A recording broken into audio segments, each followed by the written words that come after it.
Welcome to Eerie Trails. Where the roads twist deeper than they should, and shadows remember your name. Here, every story is more than just a tale. It's a warning. So buckle up, keep your lights on, and whatever you do, don't stop listening, because on these trails, something is always following. Let's start our first story. The sedan was parked across the street, just outside the old Brickmeyer place on Dewhurst Lane, a once charming house whose creaking bones had long since settled into suburban decay.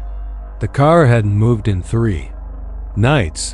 A 1975 Ford LTD, dark red, its paint dulled by years but polished with care. The body was free of dents. Tires were firm. The chrome trim still caught the porch light just right, flashing with a memory of its heyday.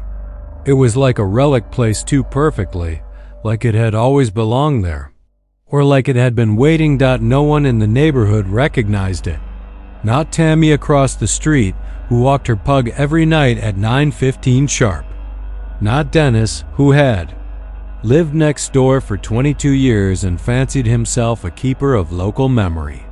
And certainly not Miriam Alden, who now lived in the Brickmeyer place alone, with her dog Sadie, a deaf retriever who spent most of her time staring out the living room window as if expecting someone or something.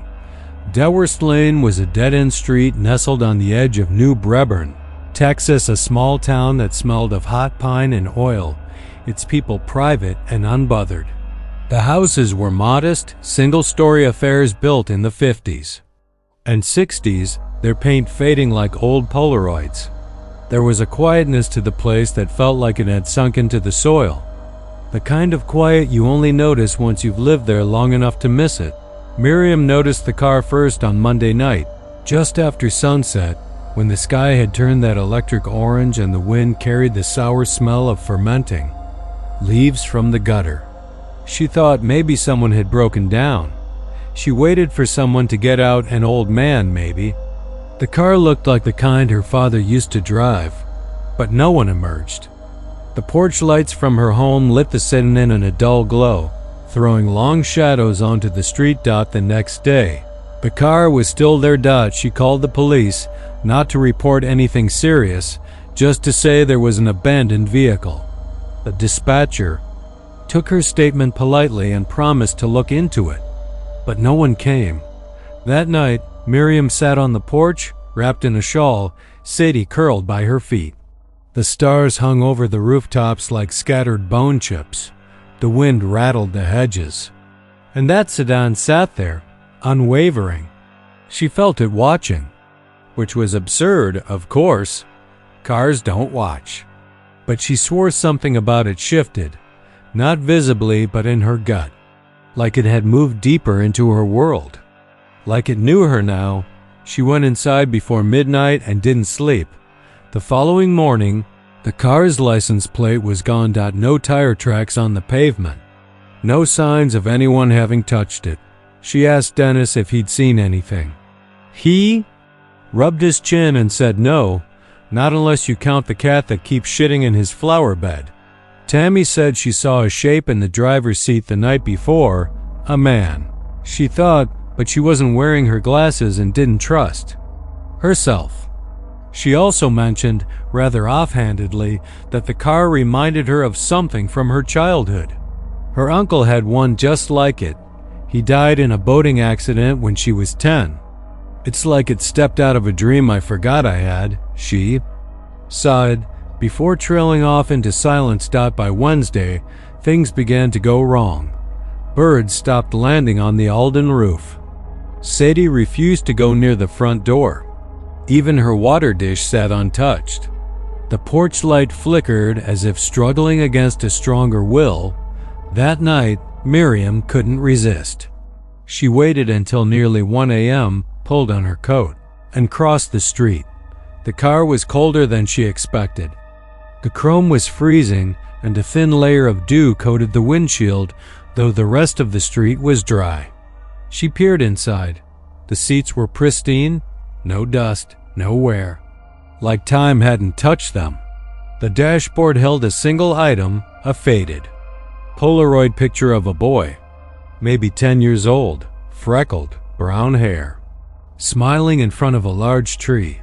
Miriam's heart stumbled. She knew that tree. There used to be one just like it in the backyard of this very house. The Brickmeyer place, her home now, cut down in the 80s after a storm split it in half. Suddenly she was back there 8 years old, barefoot on the overgrown grass, watching her father chainsaw the remains of that tree. Her mother had warned her not to play under it. "It's cursed," she used to whisper. They found a boy hanging from a branch in '74. Some say he's still here. Miriam had never believed in ghost stories. Until now. She backed away from the sedan. It was like the air around it had turned thick, syrupy, like she was being swallowed. Her breath fogged, even though the night was warm. The car made a sound, not the engine, but something inside. A click, the kind of sound a car door lock makes. Just before unlocking, she ran. By Thursday, the neighborhood began to die. Dennis was found in his garage, crushed under his own tool rack. The authorities said it was an accident. Tammy's pug vanished. She found its collar on the front lawn, snapped clean down the middle. She hasn't spoken since. The car remained quiet, unwavering, and somehow closer inched toward the edge of Miriam's lawn now. The porch lights cast shadows that no longer felt like they belonged. The angles were wrong, twisted. The plants near the entrance had withered overnight. Sadie wouldn't leave the basement. Miriam no longer called the police. She didn't trust that they could help her. The dream started Friday night. In them, she sat in the back seat of the car, the boy from the Polaroid behind the wheel. He didn't speak. He just drove endlessly through a version of Dewhurst Lane that stretched on forever, houses melting into each other, trees bending inward like watchers. There was a soft static hum that seemed to come from the glove compartment, and in the rearview mirror she could see herself only older, much older, and crying. She woke with blood under her fingernails and scratches on her arms. When she tried to leave the house that morning, her front door wouldn't open. Not jammed. Locked from the outside, no key worked. The windows wouldn't budge either. The phone lines were dead, and the car? Parked in her driveway now, right up to the steps. She spent the entire day trying not to look out the window, but it was impossible. The car drew her gaze, like a needle to a magnet.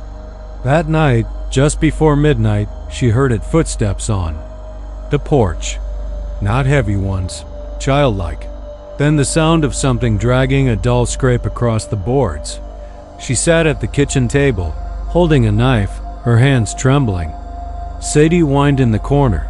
The porch light flickered once, twice. Then it died, and the front door creaked open, slow and deliberate. She saw the silhouette of a boy, small, still. In his hand, the Polaroid. "I live here now," he whispered, and then everything went black. The next morning, the sedan was gone. No signs of forced entry. The house appeared undisturbed. But Miriam Alden was never seen again. The neighbors say she moved away suddenly. Others say she left in the middle of the night, perhaps driven mad by grief or loneliness, or something darker. But if you ask the kids on Dewhurst Lane, they'll tell you the real story. They'll tell you that sometimes, if you drive by after midnight, you can still see the red sedan parked out front, just for a moment. And if you look closely, you might see a boy behind the wheel. Smiling. Waiting. Asterisk. Let's start our second story. The bus stop wasn't even a real stop.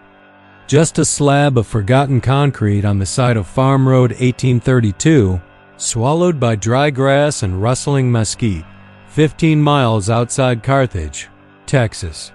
A patch of land so unremarkable you'd miss it if you blinked. There was no bench, no shade, no timetable nailed to a pole. Just a hollow spot where the Greyhound used to stop when people still came through here, on Thursday evening. Just after the sun slipped behind the pine line and the world turned that deep, reddish blue, The air on 1832 went still. Not quiet, still, like even the wind was waiting. That's when Thomas Clay appeared. Nobody saw him walk up the road. No one saw a car drop him off. But just after 7:30 p.m., he was standing at the edge of the concrete, his duffel at his feet and the empty fields at his back. He looked like someone who'd been traveling a long time. Dust on his boots, sun-creased face, hands that hadn't held comfort in a while. He wore a denim jacket over a gray shirt. And he didn't move much. Only one other person was there to notice him, Liz Darrow, who had driven her niece's friend halfway out of town to catch the late Dallas-bound Greyhound. She'd pulled up around 7, expecting a quick drop-off and turnaround, but the bus was running late. And now she was stuck in the only running car for miles. With dusk closing in like a mouth, she watched the man from her window. He stood dead, still eyes fixed on the horizon like he was waiting for something older than a bus. Something inevitable. The first thing Liz noticed was how quiet everything got when he arrived. No birds, no crickets. Even the wind seemed to pause when it got close to him. The second thing she noticed was the smell. Like ozone after lightning, and dirt. Old dirt. Grave dirt. He didn't glance at her once. Didn't look around. Didn't pull out a phone or a watch or even check the time. Just stood there. The bus was now nearly an hour late. At 8:12, Liz's car died. All at once. Engine stopped, radio off, headlights dead. Even the dome light didn't flicker when she opened the door. It was like something reached in and pinched the power out. She looked up. The man was watching her now. Not curious, not surprised. Just looking, like he knew this part. She tried the key again. Nothing. She pulled out her phone. No signal. Not even one bar. She checked the battery. It was full. Out of nowhere, her radio buzzed back on. Static first. Then a voice. "Don't pick him up," she yelped. And shut it off, but the voice kept whisper. And that concludes our journey through the haunted highways of Texas.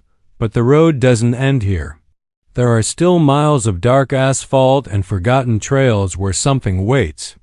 If you made it this far, maybe you're brave enough to come back for the next ride. Until then, keep your lights on. And don't trust the road when it goes quiet. This is Eerie Trails, and we'll see you in the next nightmare.